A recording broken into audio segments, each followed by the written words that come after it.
Good evening and welcome to the webinar. Thank you for joining us.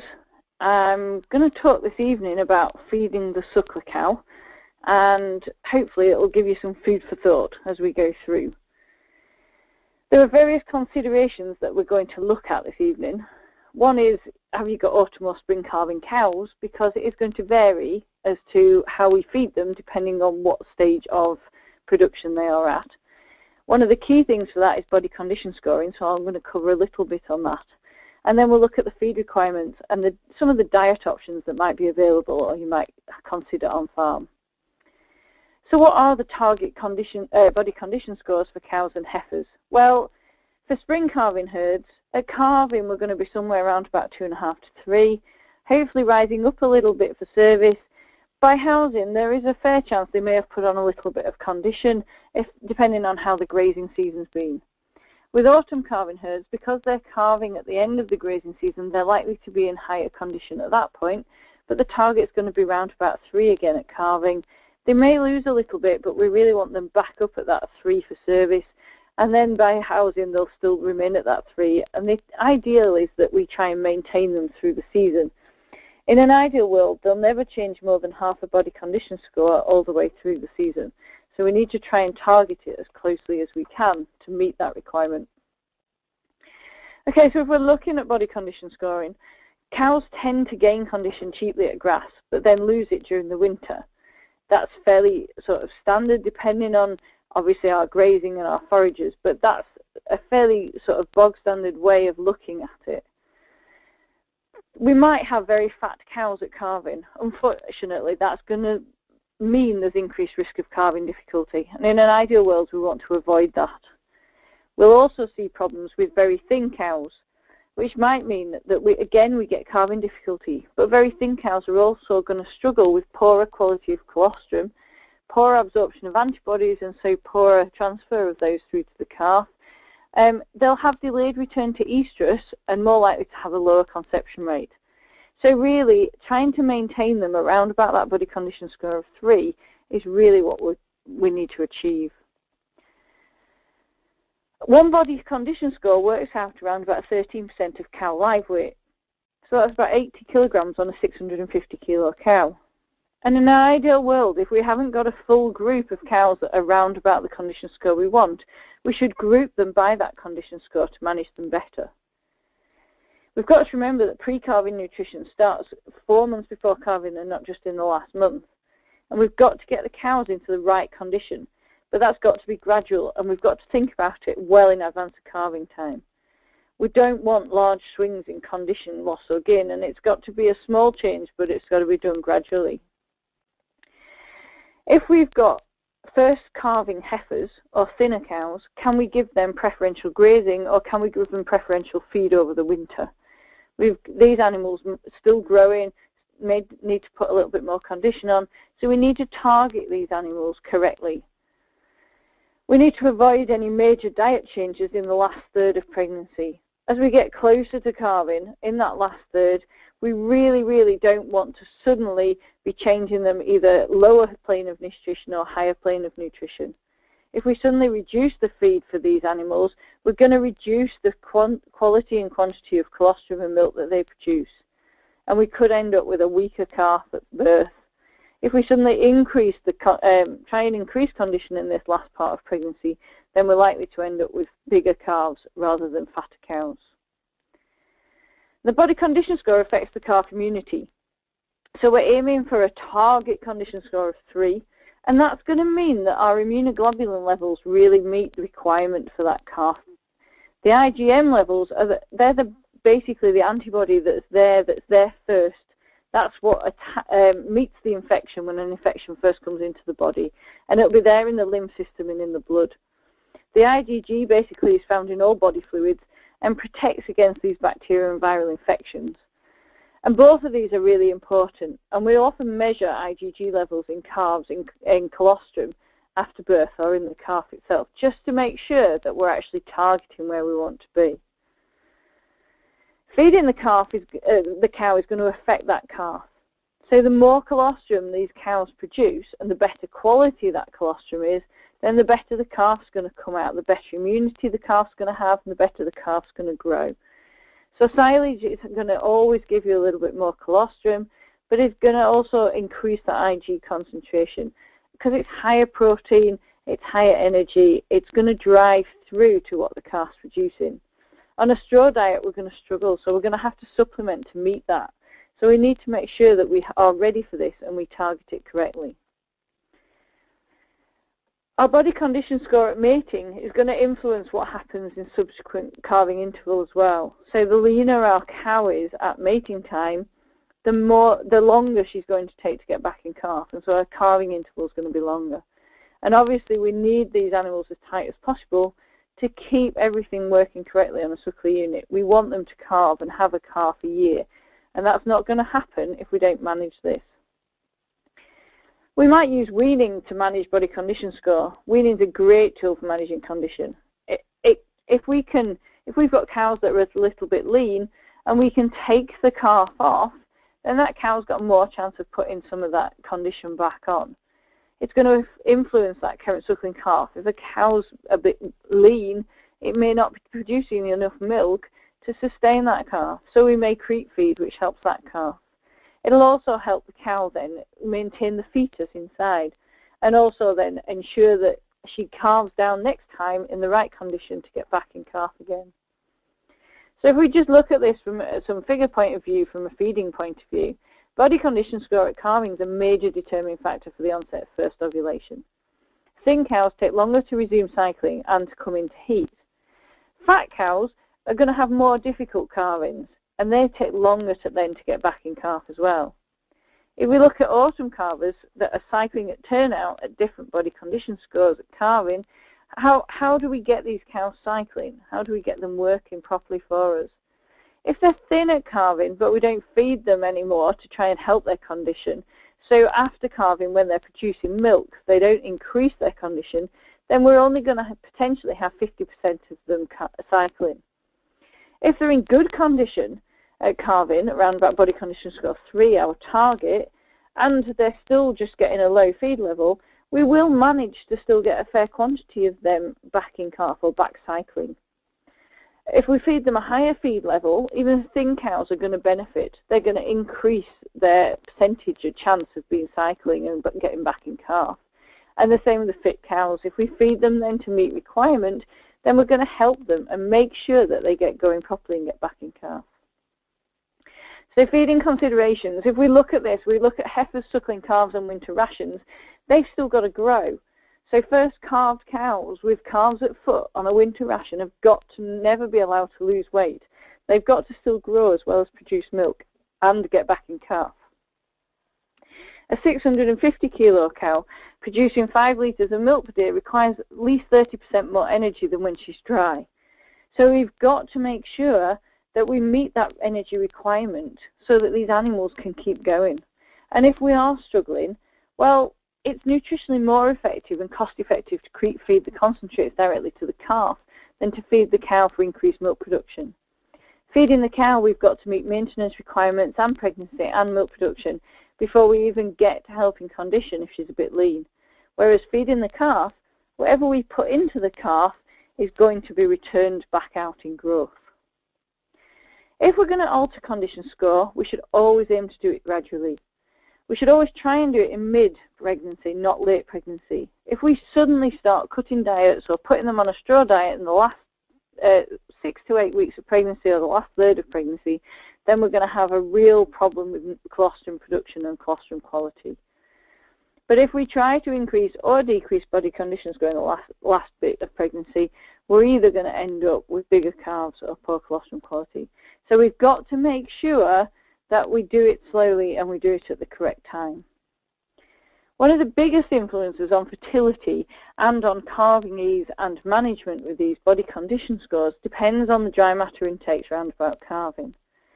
An ideal cow, the red line, round about body condition score 3, is going to move along. She's going to drop her intakes as she gets closer to calving, but it won't be till the last week or 10 days before calving, and she will drop off a bit, but then she will pick back up again fairly quickly.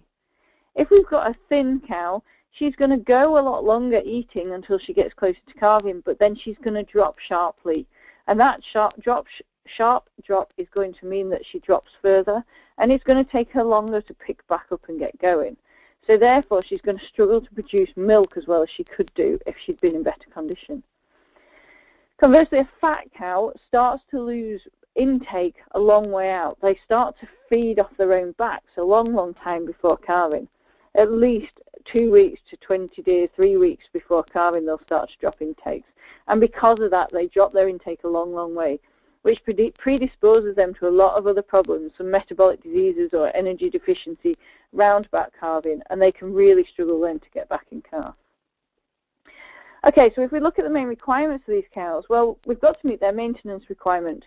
These animals have got to stay alive and keep moving forward. They'll have to move about. They've got to be able to get up and down, and it all requires energy. In practice, we don't allow a lot for this, and we include it really in the maintenance requirement. If they've got calves at foot, they're going to need a lactation requirement. They're going to need that production for milk, and we've got to meet that requirement. And the more we feed, the more milk, hopefully, they will produce. But it depends very much on how we target that. A young animal is going to need to grow. So especially if we've got first calved cows, they're still going to need to grow for that first calving period. And we've got to allow for that. And then pregnancy. Again, small amount of requirement for this, more significant in the last third, and so we allow a little bit for this. So how do we achieve these? What feeds do we need to achieve these requirements? Well, the primary one that we always forget about and we don't really consider when we're looking at diets is the water. Water is the most essential nutrient for all animals. It's really key to that dry matter intake and also to whether the bugs digest properly the feed that we're feeding them. So the water makes that rumen a soup, which the bugs in there that are digesting the forage means that they work better in there. And also, it's going to increase the more free access water they've got and clean water they've got, the more they'll eat. So that's going to be a real benefit for these cows going forward. So take a glass out and put it in the trough that you're expecting your cows to drink from and decide whether you would drink from it. If not, then it's worth actually, cleaning it and starting afresh for these cows, and it will make a difference. We've got energy supply. We need carbohydrates. These can be your glucose, your cereals, your sugar beets, or your foragers themselves, and all these different types of carbohydrates give a source of energy to the cow. We've then got proteins. Now, proteins are the building blocks for a lot of things. They're made up of amino acids and short-chain peptides, and these are really crucial for the bugs in the rumen. They break them down, and then they use them to grow. The bugs then pass out the other end and become the source of protein to the cow. And the energy and protein levels into the rumen have to balance to make the whole thing work properly. Fats are a really intensive form of energy storage, and there will be there's obviously some in the body which are a long-term energy store. But around calving, that can mean that these are broken down because they get reutilized back, and that means we're losing condition. And we need to make sure we minimize that loss. We then got minerals and trace elements and vitamins, and all of these are really important, but we need to get the basics right. So I'm not really going to cover those in a lot of detail today, but I'm going to look at how we, there may be influences in there and we need to consider it. Okay, so the anatomy and what's the important bit? Well, we've got to remember that in a cow we've got these 4 chambers of the stomach, and the big one that makes the cow different is the rumen. That's where the digestion of our forage occurs. And if we want the cow to work properly for us and perform properly for us, we need to make sure it's functioning to the best of its ability. The other parts of the stomach are more acidic and will do some digestion, but are not as crucial when we're looking at how we ration these animals. The Rumen Papillae are the absorption for the energy. And so if we're wanting this energy to be absorbed and used properly, that papillae's got to be healthy. It also has a big factor on the contraction and movement of that rumen to make sure digestion occurs properly. And the bit that does all the work, in that rumen there are lots of different bugs, protozoa, bacteria, fungi, and all of these play different forms in breaking down of the foragers and the different feeds we put in there to convert it into a form that they can then pass out and they use as a source of protein for the cow. but also that they break it down so the energy sources are there for the cow. So we need to make sure that we're healthy as far as these bugs are concerned. Okay, so if we're looking to ration, where do we start? Well, we need to work out what our dry matter intake is. There are many different factors relating to diet and health of animal, and the dry matter intake is affected by the animal itself, what size is the animal, what's the condition score of the animal, how long have they got to eat, what are they producing. All these different factors will affect how much these animals eat. The feed itself will affect. So how dry is that feed? Wetter feeds they'll eat more of than they will dry feeds. Is it palatable? Is it going to go through them quick so they eat more of it? And we need to really have an idea on this when we're trying to work out what these animals are going to take in. And then management. How well presented is it? Does it look nice? Is it fairly consistent? Can all animals access it at once, or are some going to get the better bits before others? Do we keep our forages well preserved so that they are really nicely palatable and they're not going off and they haven't got any mold in there? All these things need to be considered if we're going to really optimize that rumen function. And so there's a nice consistent mix that is nice short chop length, so they should eat plenty of that and we keep it moving through. So if we look a little bit more detail at the diet, so any feed that we feed is going to have fiber, energy and protein to it. Certain feeds fit into certain categories. So fiber will be more your forages, your silage and your straw and your hay. The energy will be more your cereals, and the protein would be your soya and rape supplies. Protein is a bit more complicated than the others, but basically the feed is broken down into various systems with protein. The blue line is the feed coming in. The feed comes in and most of it will be broken down within the rumen into different lengths of protein, so peptides, or right down to the building blocks of amino acids. That's then used along with the energy to multiply the bugs, which are the microbial protein, and they pass out and become the protein source for the cow. The brown line is the undegradable protein, so what's not used in the rumen but passes out. Now some of that will be digested further down the line, and that can become a crucial point if we're trying to get cows to produce a bit more milk or improve colostrum quality. And we may look at supplementing with that for the last few weeks before calving. If we've too much nitrogen going in there, then we have this recycling system, which is the green line. An excess will be excreted in the urine, but the rest of it will be recycled and comes back into the rumen as a buffer to keep those bugs happy. Okay, so where do we want the diet? What do we want the diet to do for us? Well, we want it to provide the required nutrients for maintenance and efficient production. And that's what we're aiming to do. At the end of the day, we've got to make these animals work for us. Because the rumen is so crucial to making this happen cost effectively and healthily, we need to have that diet and a structure that stimulates rumination and buffering of rumen acid. And that's where your forage becomes so crucial. But it's got to be palatable so we can maximise that dry matter intake. And it's got to be consistent from feed to feed. The bugs hate change just as much as cattle do. So the more consistent we can make it, the better. It's got to be cost effective. So there's no point feeding a lot of expensive feed if you're not getting the return on it. Can we optimise what we're putting in from a forage point of view and turn that round into cost-effective production and top up and make sure that whatever we are topping up with, if needed, is going to balance and make sure we get the best out of that base forage. Whatever we do, it's got to fit with a farm system. So whether that be that you've got the facility for a TMR system, or whether it be that you've got ring feeders that you can just put bales in, whatever it is, you've got to make sure that you're fitting the requirements that are needed. Okay, so some rules of thumb. If we look at the Suckler cows, basically we're looking at dry matter intake. So where do we start? We need to know how much these animals will eat so we can see whether the feeds we're feeding are going to provide enough energy and protein for requirements.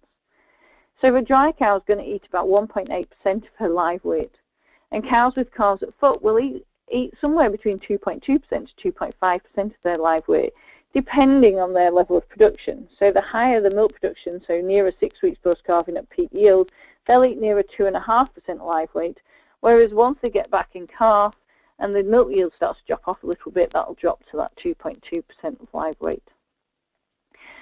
We need to work out, to start with, the maintenance requirement for these cows. And we've got to have an idea of what sort of size these animals are. If you've no idea, then it is worth trying to weigh them or use a weigh tape just to get an estimation of what size your adult cow is. Maintenance then is a tenth of live weight, add 5 megajoules, and that gives us our maintenance requirement. So basically a 650 kilo cow has a maintenance requirement of 70 megajoules per day. If we then need to add like milk production on top of that because we've got a calf at foot, then we've got to have a best guess really as to what production we're going to receive from these animals. So 1 litre of milk requires 5 megajoules per litre. So at peak yield we might be looking at 13 or 15 litres. But if I look at 13 litres, that's another 65 megajoules per day. So our total requirement is 135 megajoules per day. We really double between our maintenance and our milk production. So looking at this table just gives an overview really. From our dry matter intake, we can see how the intake increases from dry cow to 6 weeks post-calving, but then maintains really all the way through while we've got calves at foot. The energy requirement increases practically double between a dry cow and a cow 6 weeks post-calving. And even by weaning, that doesn't drop off a horrendous amount. We'll have a little bit of requirement for pregnancy, but we'll also have some milk production at that point.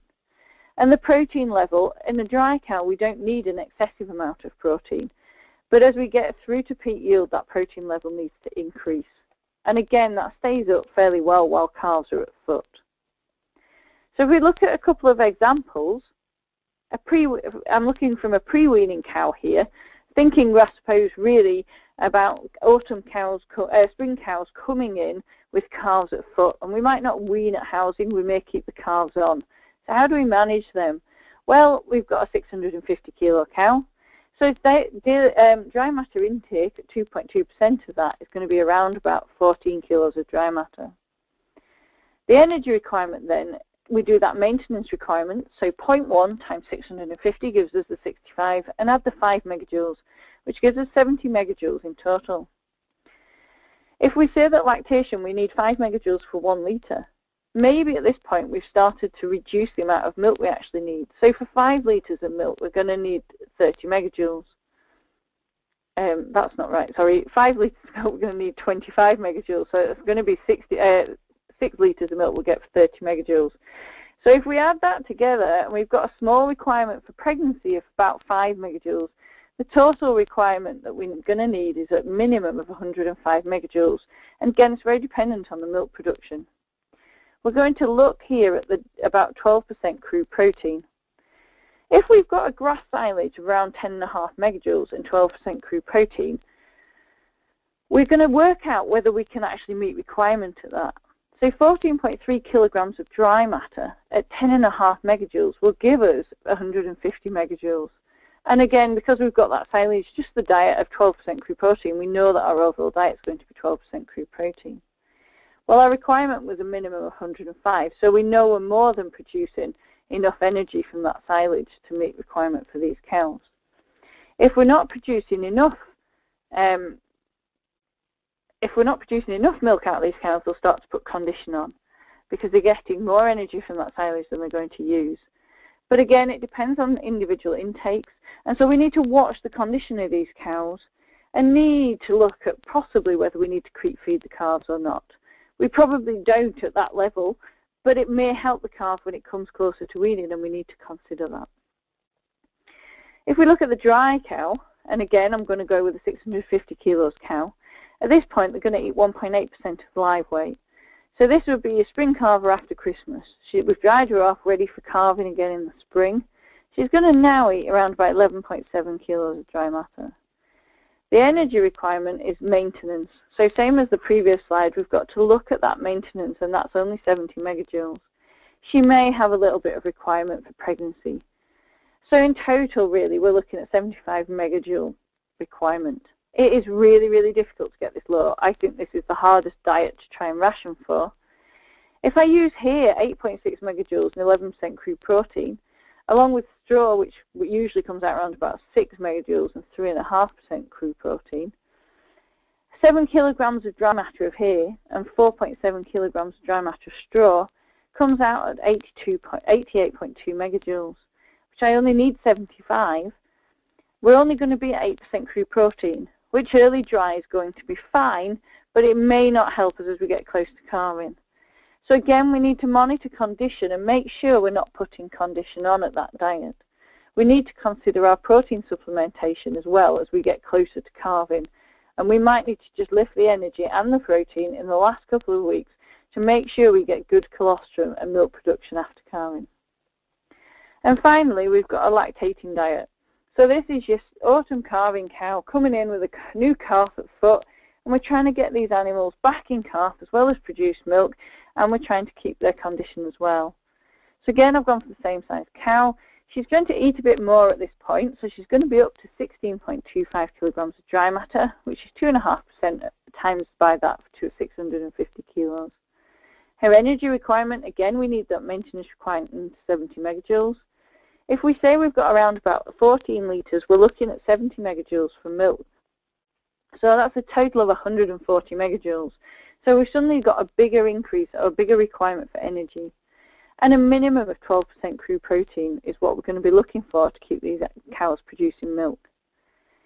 Now we're looking for the better grass silage. So really we want a grass silage there of 11 megajoules and 13% crude protein.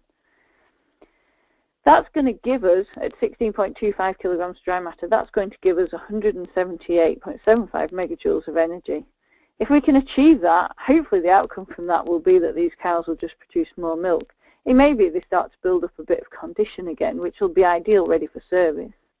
And you've got a 13% protein diet, so that's going to work. Ideally, more energy is going to mean more milk, so better calf production. But we need to monitor that condition of these cows to make sure that they're not just putting it onto their backs. So in conclusion, we've got to measure. We've got to measure our body condition. We've got to think about what we're doing with these animals and make sure we target them correctly. Can we measure our forage analysis? Do we have an idea of what quality our forage is? If we've got 3 or 4 different types of forage on the farm, can we fit it to the right type of calf that we're looking for? We need to look at our calf growth. Are our calves doing as well as they should do? And if not, why not? Is it that our cows didn't have enough colostrum or milk? And in which case, what can we do to improve that? We need to monitor it. So we've got to keep looking at body condition score through the winter. Monitor for changes in condition. Are we suddenly losing? Are we suddenly gaining? We need to pick up on that soon enough that we can stop it happening drastically. We need to monitor intakes. Are these cows actually eating what we expect them to eat? Or do we need to alter the ration to fit? Monitor the performance. Do the calves look like they're doing well? Do the cows look full? Do they look happy and content? We've got to target the right type of animal. So is it a dry cow that doesn't have as big a requirement? Or is it a cow with a new calf at foot that needs a lot more? We need to target the right feed to the right animal so that we really hit them correctly. And we need to target, as I said, really the forage available. What forages have we got? Does some fit with one type of cattle rather than others? And remember, more than anything, the target is a healthy and therefore a productive cow and calf. If we get that all right, then it should give us the return we're looking for. If you want any further information, there's various resources done by Better Returns Programme from AHDB Beef and Lamb, which have a lot of more detail on the information that I've covered this evening. And if you've any questions, I'm more than happy to take them. Thank you very much for listening.